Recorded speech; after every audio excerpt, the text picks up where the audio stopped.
Hello everybody and welcome to Vicky Pattison, The Secret To. This week I am joined by stand-up comedian, author and actor. It's Grace Campbell, everybody. Woo! Woo! Hi. Hi babe, how are you? I'm good. Can I time reference that it's the beginning of the year? Yeah, mate, say whatever you want, honestly. It's a very chill I've started podcast. the year with some kind of food poisoning and it's actually been really bleak, and today I'm finally feeling good, so that's great. Well, I'm so pleased we've got you when you're like on the way up, mate. I've never had food poisoning myself, but I've heard it's a bag of shit. Touch wood. Oh my God. Wow, you're very lucky because I've had it 3 times, all from fish, and I just shouldn't eat fish, clearly. Well, I But don't it's eat a lot of scary. fish. I don't eat a lot of Yeah, fish. that's why. Fish is so risky. I once got food poisoning in Morocco and I was on holiday with my best friend, and then I had such bad food poisoning that I called my mum and I was like, is there any way you could get me a helicopter back to London? She was like, I don't know who you think we are. But I was in the middle of nowhere, like in the beach in Morocco. I was just like, oh, it was so bleak. Don't eat fish, guys. Anyway, such a nice way to start the podcast. Happy New Year! On to slightly nicer things, though. I do see you have a gorgeous furry friend. Who is this? This is Eddie. She's my new best friend. Eddie, say hi. As in, like Patsy and Eddie? Yeah, well done. Because people on walks keep being like, oh, Eddie, okay, so is he? And then calling him a he. And I'm like, actually, it's Eddie from Ab Fab, but sure. But under my breath, I'm like, actually, it's after Adina Monsoon. And then you're fucking fuming. Honestly, yeah. We've just added to our family over. So how many dogs have you got? So this is our second, Grace. Right, okay. And I was looking at your Instagram, I thought you've got like loads of dogs. No, I mean, I'm fucking dog obsessed. There's probably other people's dogs on there as well. I'm a real pervert when it comes to dogs. Too. Great. Good to know. Do you let them sleep in bed with you? 110%. What's the fucking point in having them if you don't? And so like, go on. And then when you have sex, where do you put them? We don't have sex. Been together 4 years, mate. Poor fella's forgot what my fanny looks like. He goes mad, Grace. Like, bless him. Like, we basically only had sex on holiday last year. Like, that was the only place we had it. My friend said that she, like, in the end, because their dog got so possessive that they just would go to the hotel, like, around the corner to have sex. Honestly, a thing. Like, it does. I read something the other day on the font of all my knowledge Instagram where they were like, my dogs ruined the intimacy in my relationship, and I was like, I don't know if this is just me, like, but I was like, so fucking what? Like, I absolutely. So Milo's our first dog, and I love having him in the bed with her. Like, he comes and has a cuddle every night, and like when he gets too hot, he slopes off. But we're by then. It's so nice. I mean, because I'm single and I need her to be good at like there being men coming and going. I have been crate training her. Yeah, but she's all right. She cries, and then at 7 a.m, I let her in for a cuddle, and then she's fine. But she is funny with like when I bring men into the house, because she knows that like if she's really nice to them, they'll be like, oh, just let her in the bed.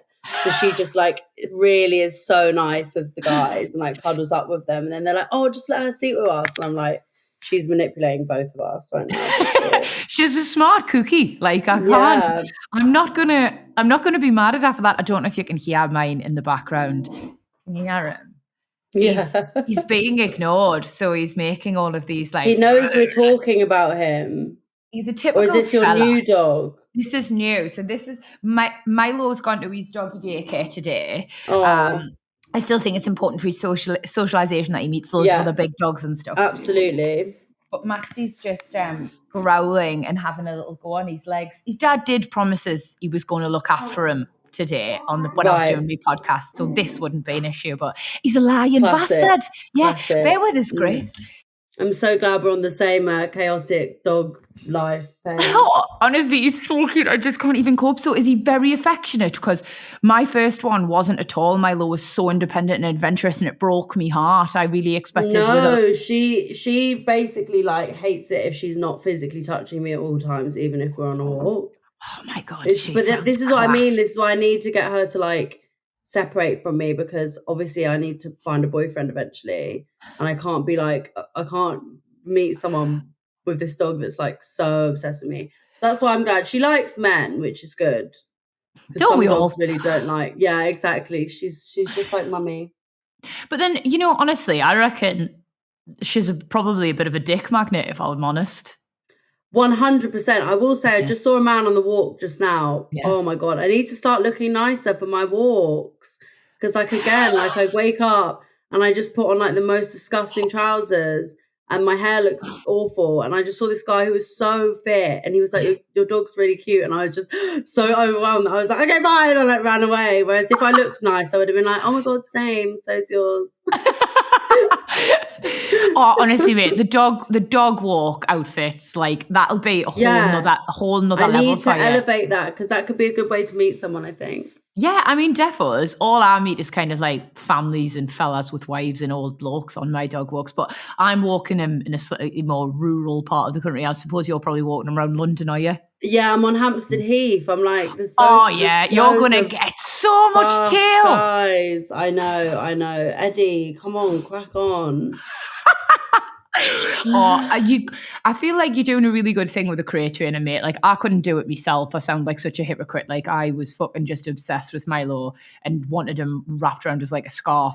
100%. But I've gotten to the point now where potentially there is a bit of separation anxiety. So for both of us, I think so. Yeah, you're doing the best thing for you. Because especially it's just like I want to be sort of when I go away, I want her to be able to like deal with the fact that like I'm away. Yeah. And you look at her now, she's like an actual child. Oh, mate, honestly, that just brings you so much joy. Like it is tough. I'm not gonna lie. Like I'm going on about 4 hours sleep at the moment because he had us up every 2 hours. But it is worth it. Like proper. It is worth. No, there's no point where I've been like, oh my God, I regret this. Apart from the first night when she was really crying in her crate, but since then I'm just like, oh my God, it's added so much happiness to my life. The dudes on there, and they're just such like bundles of love and light. It's amazing. Like you won't stop at one, Grace. Just so you know. No, I know. Absolutely. Well, hopefully I'll get with the guy who I just saw on the heath because he had a dog. So and then you'll already be a blended two-dog family. Yeah, exactly. Perfect. So I'm going to go in with probably the most cliched question ever, and also ironic because I haven't got any of my own. But I wondered if you had any New Year's resolutions, lass. Have I got New Year's resolutions? No, I haven't got resolutions. I've got manifestation goals. So I've got like how very 2022 three of you. I've got like. But they're not resolutions. They're like what I'm hoping to achieve this year and what I'm going to do in order to achieve them.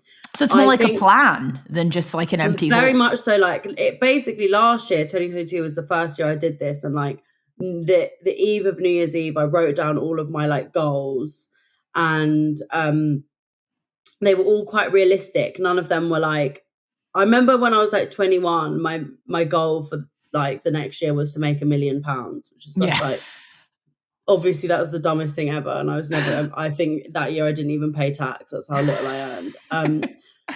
But so this year and last year I made really realistic goals, like things that were in my reach, but like things that I had to strategize to get towards, and that's what I've done again this year. So I think. I mean, my main thing for this year is to stop being so disorganized. I think like I rely too much on other people that I work with to like pick up my sort of like missing emails and like not being great with my calendar. Yeah. And so I need to, that was my other thing, is to stop saying yes to everything and then having to say, oh, sorry, I can't come at the last minute. But then I suppose is that I'm very much that person. Like you? That makes me feel so much better. I'm a total people pleaser. So like if anybody says like, can you do this job, or do you fancy this night out or whatever, like, do you want to come on holiday? My instant reaction is always just, yeah, I'll come.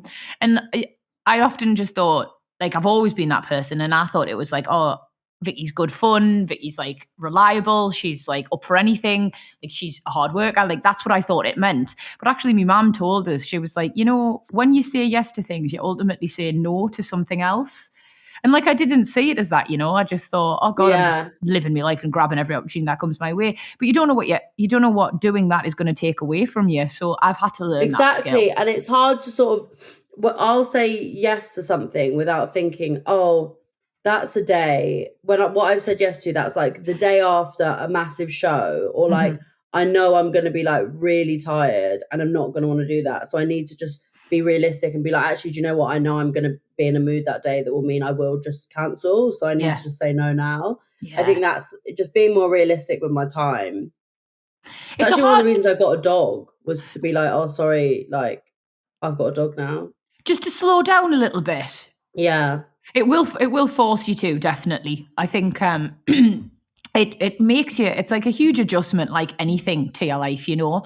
And it force, like, we for the first like 6 months and stuff couldn't even really like go out for dinner, because I would just, locally we're all right, because, you know, 20 minutes there, an hour dinner, 20 minutes back. I didn't feel bad about that. But fucking hell, where we live, Grace, like getting into London, especially if I'm going to like one of the fancy ones in like Mayfair or whatever, like it's an hour and a half. Oh yeah, mate. And I just couldn't. My anxiety would get the better of us and I wouldn't enjoy it, because I'd just be thinking, I want to get back for the dog. So she will definitely force you to have like a slightly slower, more organized way of life, I suppose. And if that's what you're after, then you've played a blinder. Great. Yeah. That was my resolution. Get a dog. And what about, right, I know you've been poorly, but have you got any plans to do any mad, like, you know, fucking January detoxes for January, like dry Jan, anything of that on your radar? It's not on mine, like. So I did. Do you drink? Yeah. Yeah, no, so do I. No, so do I. I just feel like I have to ask that now, because it's like I keep going on dates with guys, and then we'll get to like a restaurant or a bar, and then they're like, "Oh, I just have to say like I don't drink," and I'm like, "That is so fair, yeah." Like, that doesn't, but I should have been warned about that. Yeah, you should have fucking told us. Yeah, you should have told me, like, I'm coming on a date with you, and now it's a sober date, and if I get drunk, it's really embarrassing and awkward because you're sober. Have you noticed a rise in that then? Yeah, 100%. Like this, just 2022, like I went on quite a few dates where that happened, and some were actually fine, and some probably would have still been shit even if they had been drinking, but like it made it even worse that they were sober. But so I did try, and basically to round out that point, I did a month off booze in November, because I was like, how about let me not do it in January, because January is the worst month in the world, and I'm on a date this month. So I did it in November when I was really busy with work. So no, and I've just had food poisoning, so I feel like I've detoxed. Fuck, you've done your bit. Yeah, you've started clean. I'm gonna crack on, Vicky. I'm gonna crack on. I'm going out. Well, I had a really drunken night in Winter Wonderland just before Christmas with all my pals. Like, and I very rarely get that drunk these days. Like, I just haven't got the next day in me locker, quite frankly, Grace. I'm fucking so miserable and shite on a hangover. So, so I was like walking the dog and the next day and throwing up. And basically it was awful. And I was like, this is not who I am. This is not how I want to go into 2023. So I messaged. Was there other people around you? Nobody. Luckily, I don't think anyone saw me throw up. Okay. But it was horrific. I was with my pal, and every time I threw up, she threw up, and I was like, what are we? Like, it was just twit and twat. It was horrible. Oh, and, my God. I sort of said, I'm going to do dry Jan. That was it. And I messaged my mum and my sister, and the reaction I got was so fucking disgusted. Like, my sister was like, well, since my daughter was born in January and it's my wedding anniversary, there's no real way I can do it, Vic. And I was like, oh, okay, no problem. My mum, on the other hand, she was like, it's fucking ridiculous. It's a miserable month as it is. Like, it's me birthday. Right. Yeah. She's like, why would I make it worse? She's like, I was like, oh, fucking hell, I've obviously the wrong audience for this conversation. But it's talked us out of it anyway. And like, I do. Okay, so you're not doing it? Nah, mate. Like, I absolutely would be terrified to tell them if I was. Have you ever done it? I've never done it. I've never done January. So have you done it successfully? Yeah. So my dad has got real. He's an alcoholic. He's got a real complicated and difficult relationship with alcohol. And over the years, you know, I've been worried that I would go down the same path. I've definitely got a very complicated relationship with it. So yeah. So a couple of times I've done it just to prove I could. Yeah, that's good.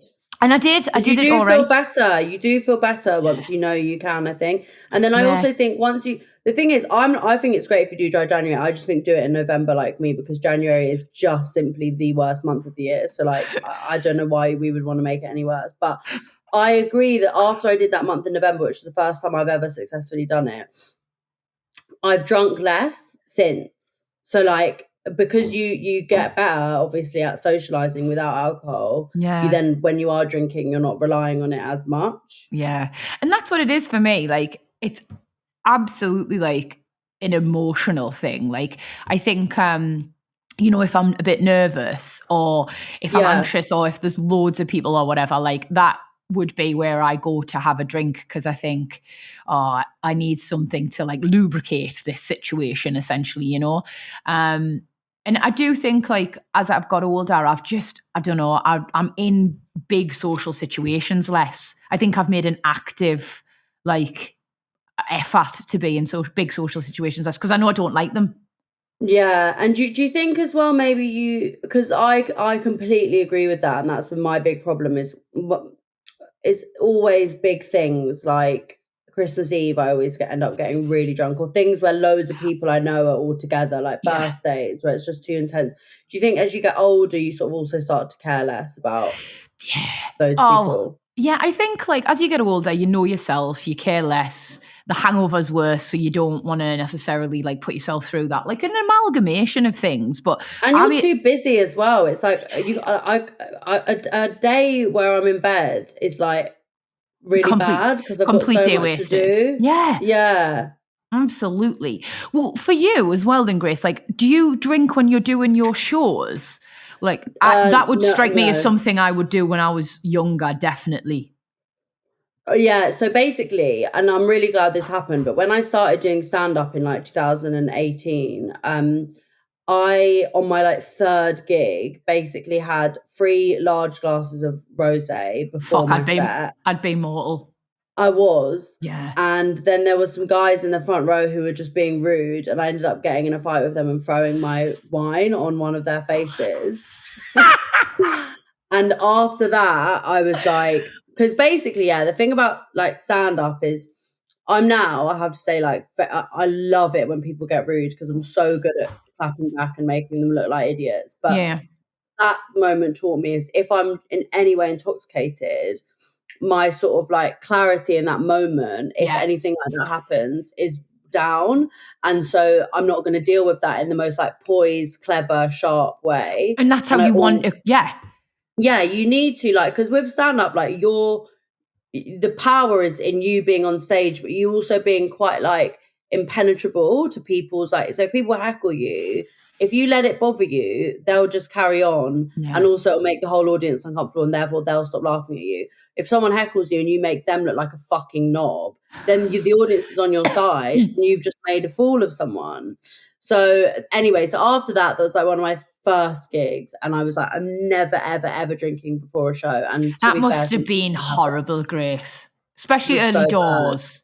Awful. Why? I don't get it. Why do you come to a comedy show to be an arsehole? Like, I just wouldn't do it. Like, I go to them because I like comedy and I want to have a nice time. Like, even if someone's not my full cup of tea, I will laugh along because I think like they're trying really hard. Like, what's your problem? I know, but I honestly think, and this makes it sound like I think a lot of men, not all men, but a lot of men just don't like women on stage being funny.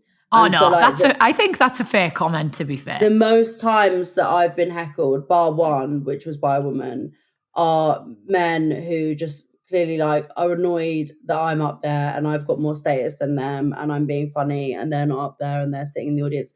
I mean, honestly, now I never ever ever get it, because I think I make it so clear that, like, from the second I come on stage, like, if you're gonna chat shit, like, I'm gonna fuck you up. But it very much used to be like, I think it was men who could in some way sense that I was new, and there was a way that they could make me feel shit. It's wild, but it's even like men. I read this thing the other day about, like, I can't remember the statistic, but like how men like switch off when they're listening to like the news and it's a woman's voice versus it being a man's voice. something about like how men respond to like women's voices versus men's voices. And I feel that way like when I like sometimes when I'm watching men like watching comedy, where I just feel there's something they want to love you, but you're a woman. Yeah.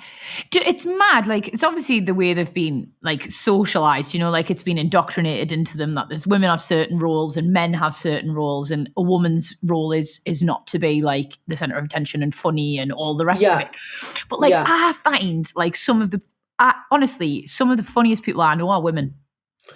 But without a doubt, and I think that's what makes men really afraid. I think because I think what men are really afraid of at the moment, especially, is because so many of the like famously funny men have slightly like aged badly. It gives way to all of these new women in comedy, and that makes other men afraid because they know that once more women like become successful and have more of a platform, people will see that women are funnier because what we go through. Oh, sorry, my student server. What we go through gives us way more material for comedy. Well, do you know what I mean? That's it. There's all those like quotes, silly quotes on Instagram, isn't there? Where they're like, "Oh God, you're so funny! Ha ha ha! Thanks, it's the trauma."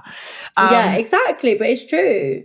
And you know, like most of the things that me and my sister joke and pull comedy from, like, are things that have happened in our lives, you know. And I'm always your periods, your pregnancy, your like going, your body changing, like all these things, you know. Like, I think that are specific to women. Like they can create trauma, but you can draw a lot of like comedy from them as well. But so also, I mean, some of the funniest things do come from trauma and do come from like experiences of anguish. And I think I've noticed it so much, and like this is the hill I'm gonna die on. I don't care, but like there are certain types of comedians now who I can just see being like, I've got nothing to talk about because everything I want to say would get me cancelled. And so then they're like, let's just turn it on everyone else. And the other thing that I have to say just while we're on this topic, because I'm obsessed with talking about this at the moment, but I noticed something. I just did the Edinburgh Fringe, and it's like, by the way, I did hear after that you've been called one of the funniest women in Britain. Yeah.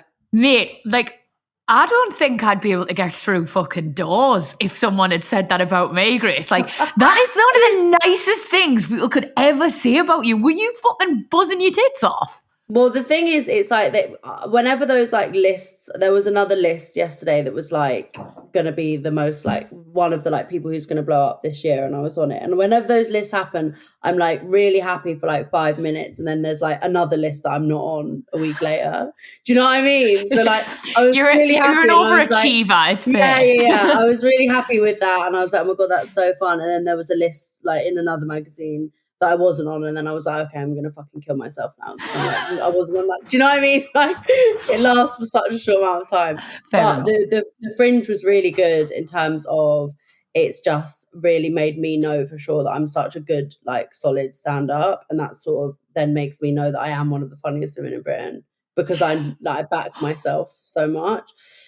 But one of the things that really upset me this year at the Fringe, well, not upset me, but that I observed was that my audiences, every day I'd sell out, and it was a month long, but my audience would be like 85% female and like 15% male, and most of the men there had obviously been dragged along by their girlfriends. I was going to say, we're going to fucking see this one. Yeah, because the girlfriends have been like, I'll go and see, I don't know, another man that was up there, like, was Rob Beckett doing a show? Like, I'll go and see like one of your like male comedians if you come with me to this, right? Which is fair enough, right? But then I'd go to like a man's show, similar sort of like success as me, not Rob Beckett, way more successful than me. I'm not comparing myself to him, but like someone else. And I'd observe the audience, and it was 50-50. And so my big obsession is like, women, we're more than happy to spend our money and spend our time going and watching men and listening supporting to men, male comedy, and reading books by men and watching films by men. But then when it's like the category of like a book by a woman or a film by a woman or a show by a woman, men do not return the favor because I think it's like separated so much. They're like, there are always these like fiction written by women, and it's like, no, it's just like a book. Do you know what I mean? It's got nothing to do with that. And so I've really become obsessed with that this year in Edinburgh. And I'm like, how can we change that where like men just will start sort of supporting women in that way, rather than just being like, oh, I don't know what to do. You think we're all rapists. What can I do? It's like, spend your money. Come and see me in comedy. Then I won't think you're a rapist. In my pocket. I feel like the thing that came to my head the minute you were talking there is like Olivia Wilde and her her film this year. And like, I must admit, like, I've not watched the film because basically I got so obsessed with it before, like with the press, with Florence Pugh going to Venice but actually not doing the press junket. Did he spit? Did he not spit? I'm still Did he chuck the baby goat? Like, I just got so obsessed with all of it, Grace, that actually, like, I thoroughly knew the film better than Olivia Wilde by the end, you know? Like, and I hadn't even fucking watched it, and I was like, no, I can't put myself through this because I know it inside out. But I just thought, and you know, regardless of what happened, we all know, like, clearly there was something. Regardless of what happened, it was constantly billed as her film, like this female director's film, like that's why it was. And you know, did she cheat? Did she? And it was all this, and I just sort of thought, you know, would it have been the same if it was a male one? And my mind went back to, do you remember when Snow White and the Huntsman came out? And I'm going back years, but it was Kristen Stewart. Is that her name? Yes. And she had the affair with the director, and his wife was in the film as well. No, I don't remember this at all. Do you not remember this? Literally, mate, right? She cheated on Robert Pattinson.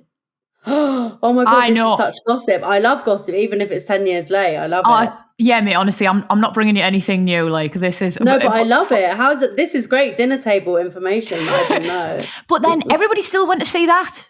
Nobody, I know. You know...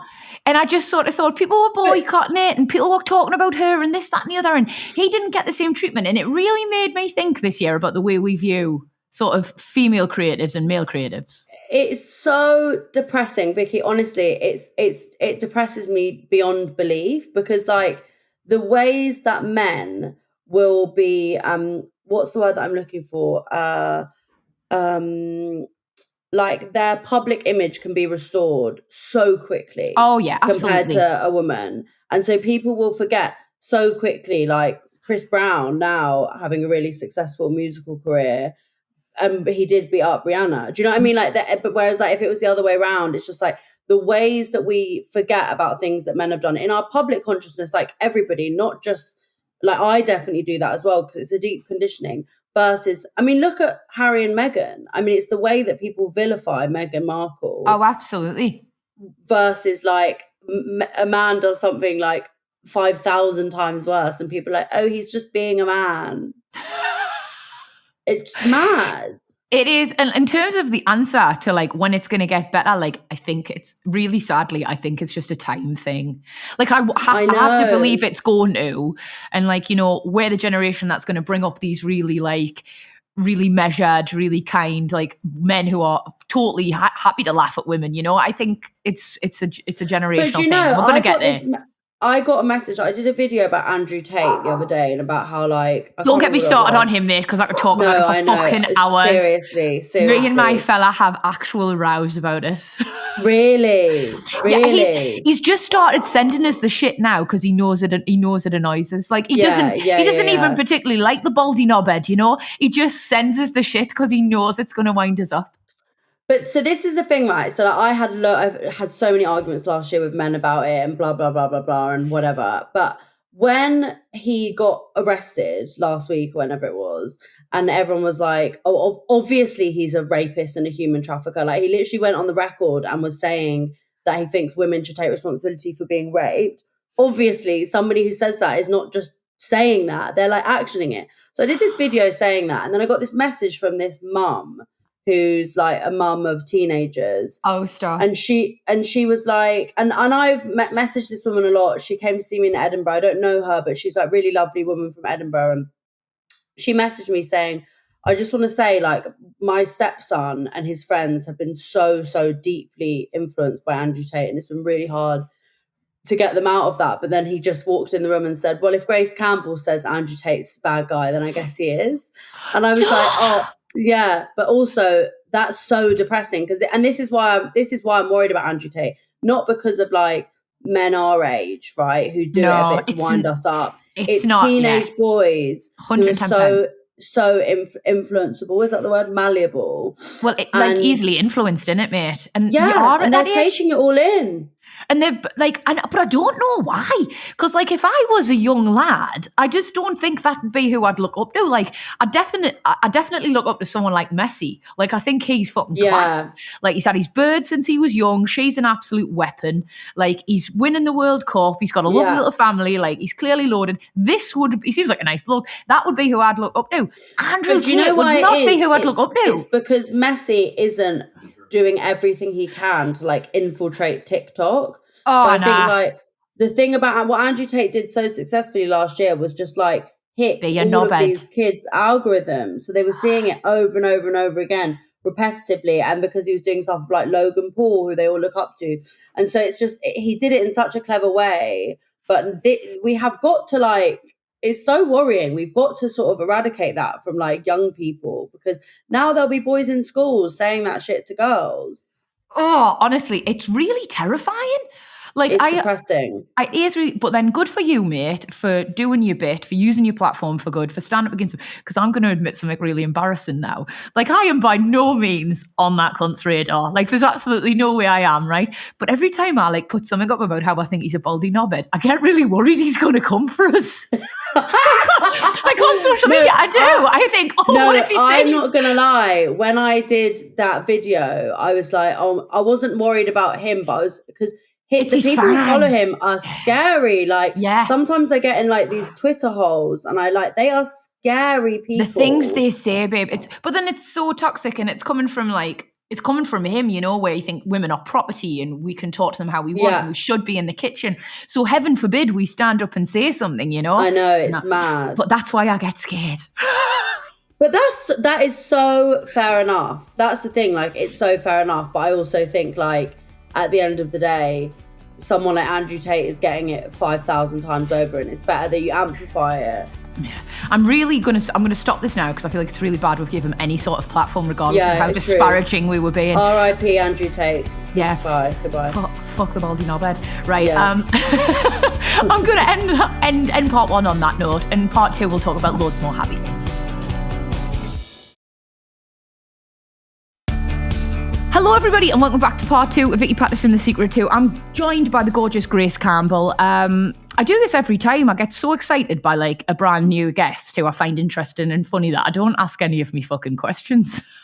I love that. No, but like, I just feel like I could chat to you for ages. But we do. I love no structure to a conversation. It's my favorite type. Yeah, it's my favorite kind of conversation. I really struggled with it because, like, obviously, I think there's a special place in hell for people who don't support other people's professional endeavours. You know, the type of people that when you send them like a PR package or something, they just fucking don't open it or put it on their Insta or don't go on people's pods or don't say, God, someone's got a new book out. I just think those people are knobs, right? So I do every podcast I get asked to do. And of course, it makes you reflect on your own. It makes you think on yours. And mine is so loose, like, we just come on, we have a chat, like I meet amazing people, I get excited and I forget to ask anything significant. Yeah, but basically. I love it because it's like, then I just feel like I'm wrapped up in like a fun conversation. That's so nice to say. But then obviously I was going on all these other podcasts that were really like sending us these questions in advance and like having a real structure. And I was thinking, shit, like, is anyone going to enjoy my style? You're fine. Aww. No, I love it. That's nice to know. I mean, we're in something like series 8, I think, nearly now. So obviously we're doing our read. Wow, great. I know. And you know, I just get to like wear no makeup. Like, am I wearing a bra? Who knows? Like, it's just quite a nice way to like earn a living in it. It's so nice. And then you just get to talk to people and people that like you, like, I love it. It's like, that's what I love in comedy, because I run my own like comedy night, and I then just get to meet really cool other comedians that I then become friends with. It's like, it's a dream. I did hear about this. So it's called the Disgraceful Club. Is that right? Yeah. And I feel like, tell me more about it, because you wanted to create, like, honestly as well, all my knowledge comes from Instagram. I really need to start broadening my horizons. I'm such a fucking millennial weirdo.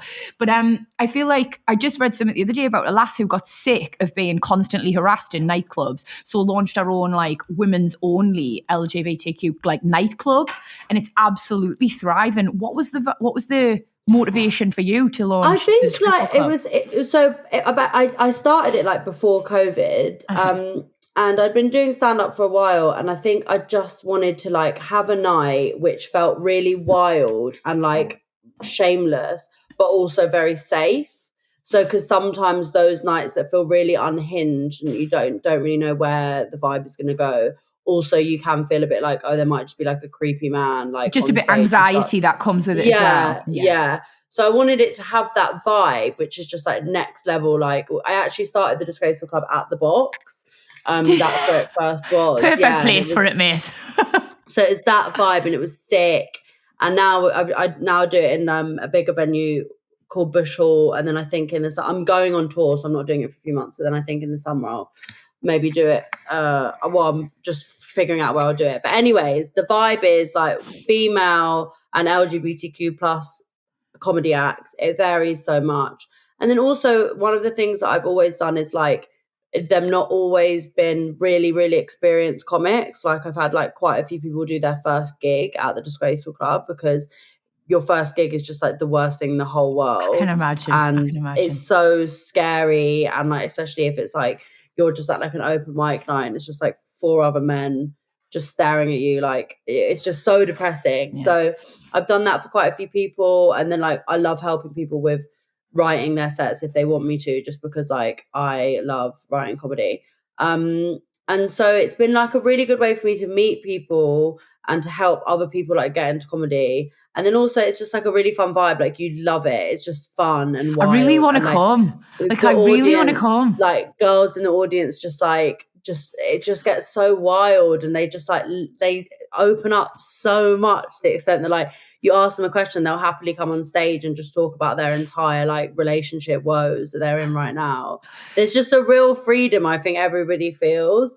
So it's really nice. Yeah, you should definitely come to one.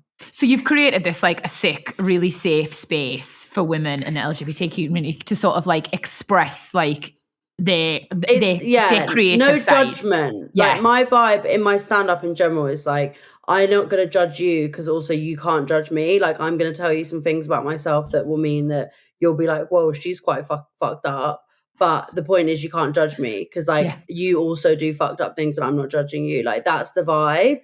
And so I like that. That should be what friendships are like and what life's like in general. That is what most of my friendships are like. And I feel like that's why it's really transcended into my comedy, because like my vibe is like if I sense anyone's judging me in the audience, I'm like, okay, let's stop. Let's talk about like why you're like giving me that kind of judgment. Like, you know, it's just that is always my vibe. I just don't like, obviously if you do a bad thing, I'll judge you. But like if I tell you that I've like, I don't know, like had sex in the Vatican, okay, that maybe people could judge me for. Like what's another example? Like just stuff that when I disclose information about my sex life, or just even like how crazy I can be and how unhinged I can be, I like the fact that like I'm saying that knowing that no one's gonna like shame me. And I also think like, I mean, for starters, why should they? You know, like everybody, each to our own, life's for living. But I also think the best comedians, and this has like always been my thing, are the ones that kind of pull on their own experiences and take the mick out themselves a little bit, you know? Like I don't ever like comedy where it feels like there's a victim, if that makes sense. Yeah. Like I've never found that funny. That to me is like, it's bullying, you know, and it's never been something 100%. And it's lazy. Like it's not, I don't think it's like creative in any way. It's just like following a formula that's existed forever.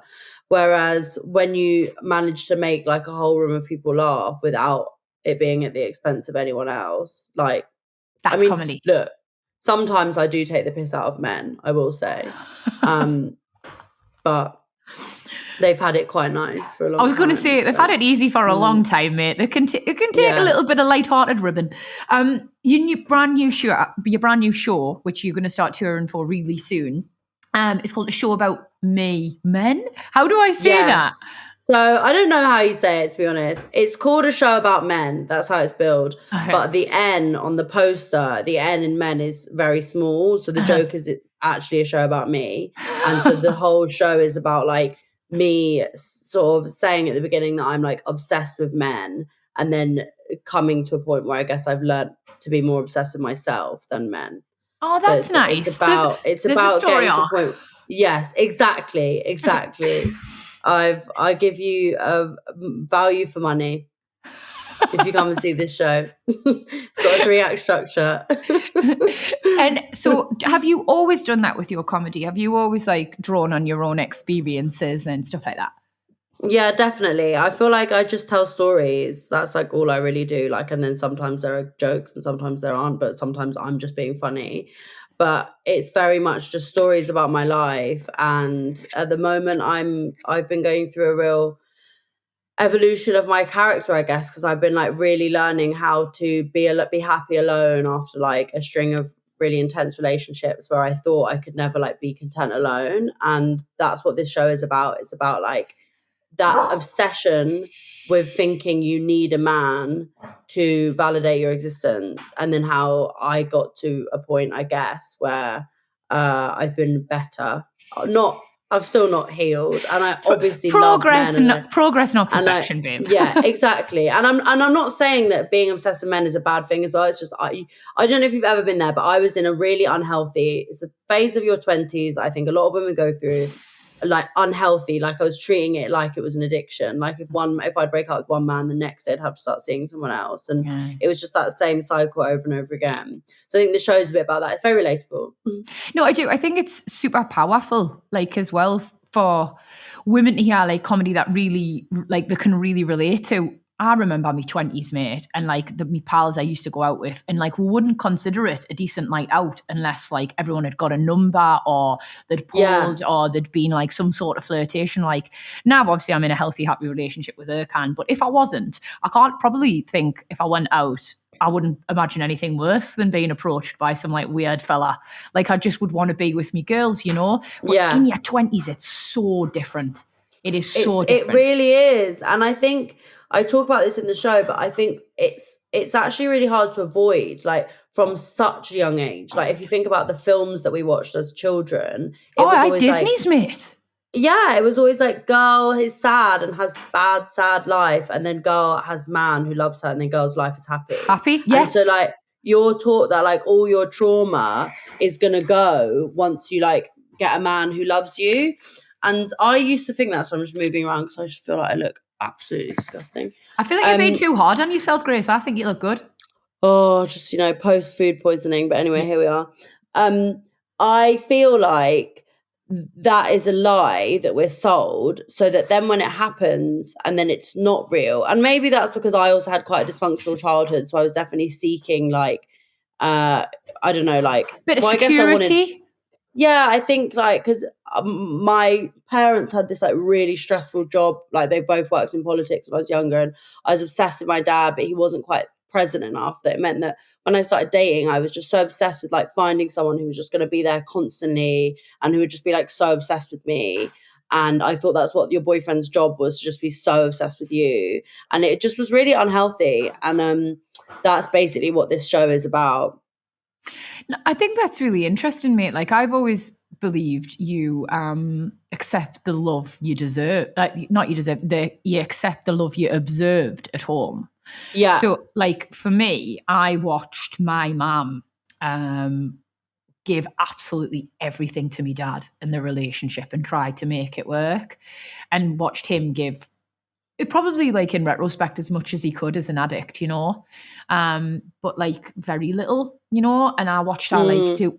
She gave up alcohol because she thought that was the problem. Like I watched her do everything, you know, to try and make it work, and that's what I thought a relationship was.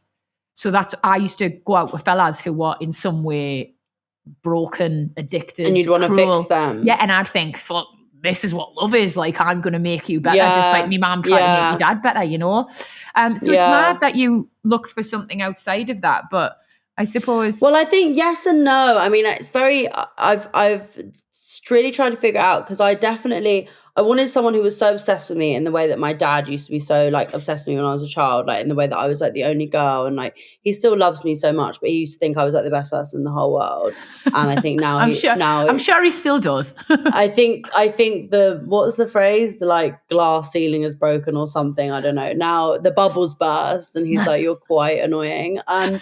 But so then I wanted someone who was who loved me that much, but I also like didn't want someone who was sort of as like you know, my dad is very alpha, and I think a lot of my characteristics are also very alpha, and so then it's just proven really difficult in relationships, sort of trying to figure out what I want. It's very complicated. I am obsessed with how your relationship with your parents impacts like your relationship. 110%. I think it's just the most sort of like foundational part of when you start looking for a partner.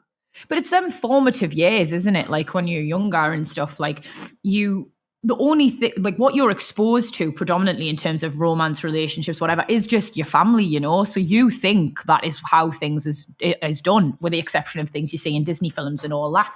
So like it's 100%. It's understandable. And I think like I see a lot of stuff online now about how people are desperate to present like a really healthy, happy relationship for their children. So that's what they think is normal, and that's what they go out into the world and seek when they're of the right age. But I just think every generation does the best they can, don't they? Like my mum and dad had no idea what they were doing. They were just doing the best. And we'll do the same, won't we?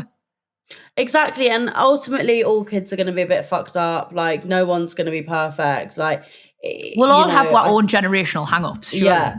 There's also too much sort of pressure right now, I think, to like parent in a specific way. And it's, anyway, I'm not thinking about that right now, but she's doing doggy mom life, and that is exactly. But even with her, I'm like, my thing with my dogs, I'm not going to be like overbearing. Like when we're in the park, like she goes off and plays with the dog, I'm not like worrying if the dog's, I'm like, yeah, go do your thing, and if the dog roughs you up a bit, then you know, we'll see if you like it, see if you don't, like, you know, but you need to develop a thick skin. Like I'm not gonna like, and that's hopefully what I'll be like as a parent, but who knows? Oh, mate, honestly, having a dog is like it's a proper, your first insight into what you'll be like as a parent. And like, I always really wanted to assume I'd be the mother you're talking about there, that you're describing, very much like, this is me little boy. Like sometimes he's fucking good, sometimes maybe shit. You know, like, and I'm really self-aware and I'm really aware of his limitations, and I'm just honest and I want him to be the best, but when he's not, I will reprimand him appropriately. Then I got Milo, right? And I fucking realized, actually, I'll be the mother at the prison gate screaming on the barrier, being like, he's fucking innocent, when he's got 3 women in his freezer and he's wearing one of their faces. That is who I'll be, mate. And I will not accept any. That's really funny. It's who so we'll go to the dog park and like Milo, I'll hear a bark and whatever, and I'll run over if I've, you know, terribly lost like a bit of distance, and the bloke will be like, your dog just attacked my dog, and I'll be like, that did not happen, I'm afraid, sir. I'm very sorry that your version of events is wrong, but it did not. I'm terrible, and that's really funny. I didn't think I'd be that parent, Grace, but that is who I am, I'm afraid. I don't know if it's because I've got boy dogs and I'm very like protective. It's really interesting, because then I wonder how that is going to translate into like actual parenthood, because like I've surprised myself by how chill I've been since I've got an Eddie, where like I'm just like, yeah, go do your thing. Like, because basically, like, I don't want to, if I have children, I'd never want to be that kind of person that like talks about their kids like they're the most interesting thing in the world. Like, it's a child, no one cares that much. Like, if I have a child, I'm just going to be like, yeah, that's my kid. Like, she shits and cries, and like maybe one day she'll say something interesting, and then that will be interesting. But like, that's what I want to be like, because it's just so fucking boring otherwise. No, honestly, I wanted to be that woman, but give it a couple of months, babe. We'll have this conversation and we see if you're not saying to your mates like, oh, you should have seen him today. He was so good in the park. Did a wicked poo. Like, this is who I fucking am, mate, and I have to own it, because otherwise I'm not self-aware. But you do. Exactly. And also you never know. It definitely might change, but I'm trying to go with it. I just need to be a cool girl that men will fancy. Do you know what I mean, Vicky? Like, well, you've already got your man. Like, I need to be like, not like an annoying like helicopter like dog mom. It's very ick. Speaking of ick, you have had like loads of success with your social media, and it in particular characters that people love, an ick doctor, Tory girl boss. Where did these come from? Like, are you finding social media as a really good aid in terms of getting like your comedy out there and stuff? Yeah, I just find like young women my age so funny, and I just love taking the piss out of them, because I am also one of them. Do you know what I mean? Like, it's like, I find it so funny how like we're all getting the ick. Like, I do this thing on my Instagram like once a week where I get people to submit like what's given them the ick this week. And some of the ones that I get are just so ridiculous. Tell me your favorite icks, I need to know. Well, like there are some that are just really funny, but they are also quite ick. But then there was one that was a girl that was like, we were on holiday in Italy and like he hesitated when crossing the road. No, I think what's important there is it's Italy and everyone drives like a fucking maniac. Like, I know. He just has a healthy respect for his life. Do you know how many people said to me, he waved at someone and got blanked and that gave me the ick? Which, to be fair, like that is awful. But like I can't imagine that ever happening. But so many people say like he waved at someone and I got the ick and they blanked him. There's so many things that people say in bed, but that's more obviously it. The things that crack me up the most is when a man does something that's like not even that deep and then they're like, oh, disgusting. I don't know if I'm just like not too choosy or what, or whether I've missed this whole like ick thing, because mainly I kind of been going out 4 years, but my icks I think are like, I don't even know if they are icks. Like I think mine are, so for me, if I'm talking to someone and they have food on their face, that is a huge ick. Yeah. That is a huge ick. That's an ick. But that's okay. also like factually an ick. Do you know what I mean? That's what I mean. That is gross and like jarring. And it's like, and that's why some of the ones that there's like a highlight on my Instagram page where you can look at them. But some of them are so disgusting. Like I was looking through them yesterday because I was thinking about something I'm writing at the moment. And it was one that was like, he referred to my bum as the rear admiral. Or he high-fived me when he finally made me come. Stuff like that that's like so funny. But but the one thing I will say is since I've been talking about the ick so much, I have started to get the ick much more easily. Yeah, but you will, because these things are stuff that just didn't even occur to me, babe. But now I'll be watching to see if somebody doesn't wave back at Ercan. Yeah, like, exactly. And then you'll be like, divorce. It's mad. You've got to be careful with that, Grace. You're going to get yourself fucking hang-ups you didn't have. I know. That's what I'm now thinking about. That's why I'm like, I need to stop talking about the ick. Because I'm just, but I also think the thing I will say, I think you only really get the ick when you don't like love someone, basically. Like with my ex-boyfriend who I was deeply, deeply in love with, he could have done all of these things and none of them would have given me the ick. It's just like when you're dating, that's why it always surprises me when girls are like, oh, my boyfriend did this. I'm like, oh, like, because I'm like, have you actually got the ick? Because the ick is like visceral. Like once you have the ick in the way that I'm talking about, I can't see you again. No. I don't want to see your name pop up in my phone. I don't want to see your Instagram stories. I don't want to see you again. We are done. Yeah, never again. I think I don't know. So if the ick in its purest form, mate, surely is if you're just dating someone and you find something out that is a total deal breaker.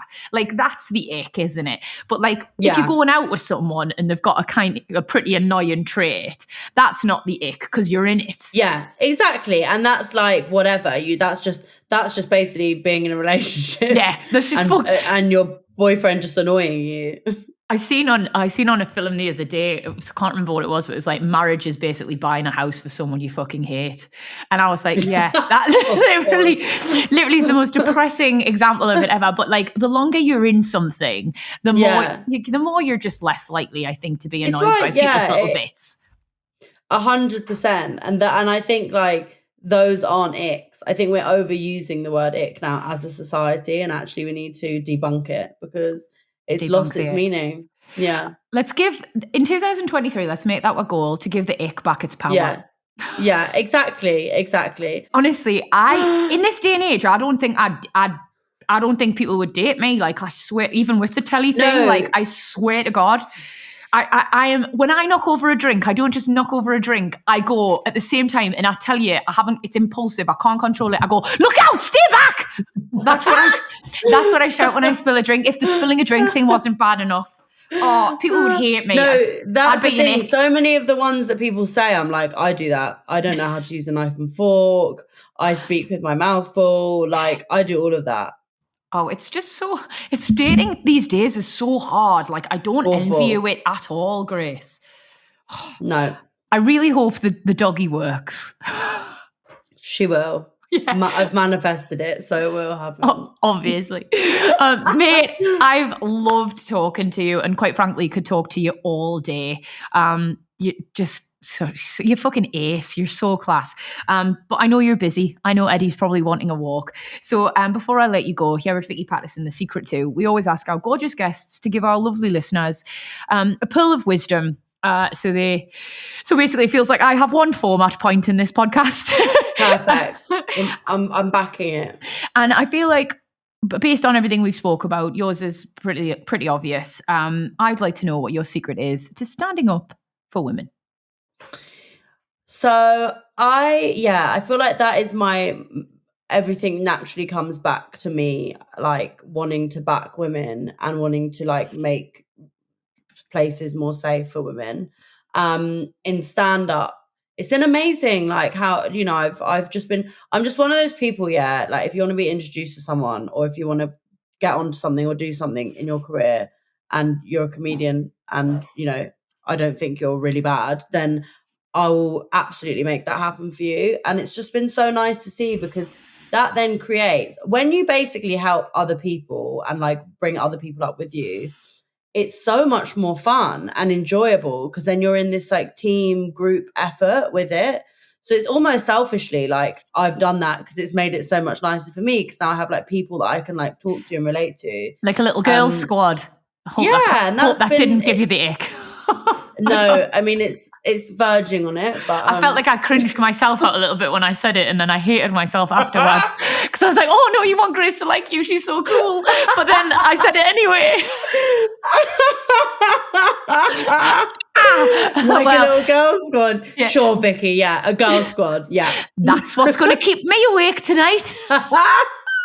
No, I love it, but it's that, it's like, it's honestly, it's such a great feeling. And then I think just in general, like my whole vibe is like, I just want to make the world better for women. And just, I don't know, like bring women with me. I just like have so many strong, deep female friendships, and I would be dead if it wasn't for other women. So like, I just want to make sure that if there's anything I do, it's like help the women who, have helped me. And it's really nice. Like I said, it's really reciprocated. Like when you are generous and loving with women, it's just always returned, unlike with men. But I mean, I'm a proper girl's girl, and like I feel like you rise by lifting others. Like I honestly, you do. You know, like the older I got, the more I wanted to see other women succeed as well, and realized the more women I helped up along with us, the more sort of like blessings came my way. And I believe it kind of works like that. At least I have to believe it works like that. No, do you know what? I agree with that, like wholeheartedly. I really believe that when you're generous and supportive and not like bitter and jealous and competitive with other people, it does just work in your favor. And whether or not that's because it's coming back in a like karmic way, or whether or not it's just you're putting out a better energy, therefore people are more likely going to want to work with you because you seem nice and fun to be around, which by the way is why people hire people a lot of the time, because they just would rather you there than someone who seemed a bit like cold. Yeah, exactly. I really believe that. So it's just good for everyone. I mean, honestly, this time last year we had Roxy Nafusi on, and she was incredible. Obviously, you're talking about manifestation. She's the queen. I've just read her book. She's honestly, and such a nice woman as well. Like, just deserves every success. But she told me, I said, like, some days I catch myself, and I was all honest about her. We had books out at the same time, and I said, honestly, Rox, I'm fucking. Here I am letting you promote your book on my podcast, and you're gonna wallop us in the top 10 as well. I was like, I feel a bit jealous. I don't know what I'm doing. I said, but then I reasoned with myself that you were great and this book was important, and that jealousy's crap. And she was like, you know, you've come to it. You've come to a really healthy sort of resolution on your own. Jealousy's low vibrations, and they'll just attract more low vibrations, you know. But if you put it out there and help other women and do this, you'll get more of that back. So, but also it's normal. I think the main thing is it's not like it's a really, really, it doesn't make you a bad person if you, that's such a normal human feeling of jealousy. It's then about how you deal with it. Like how much do you let it fester, or do you just, you know, like you did, vocalize it and be like, I'm going to be really honest. And then it just goes away, doesn't it? Yeah. Like, then you don't feel jealous. Then you just feel like you're doing it together. But it's so normal to feel feelings of jealousy. It's just like, yeah, you have to just sort of roll with it and not let it like live in you. Don't give them any power. Instead, turn it into something positive, which like it sounds like you're doing, felt like I did last year with Roxy. And I feel like definitely that's exactly how I want to go into 2023, supporting other women and just being a bad bitch. I love that. No icks on bad bitch or a little ick? It is a bit ick, but like I love you, so I'm just like going with it. Do you know what I mean? But I'm a huge fan of yours, so it's fine. Feelings absolutely fucking mutual. I'm going to go before that changes and I see anything else cringy. No, come to one of my shows on my tour. Let me know if you can come to any of them and I'll get you tickets. 110%, babe. I'll slide into the DMs. And I know that was an ick, so I'm going to go now. No, I love that. I love that. I'm a big slider, but please do. I would love that so much. Thank you so much for coming on today, Grace. You've been class. Not sure I've loved it.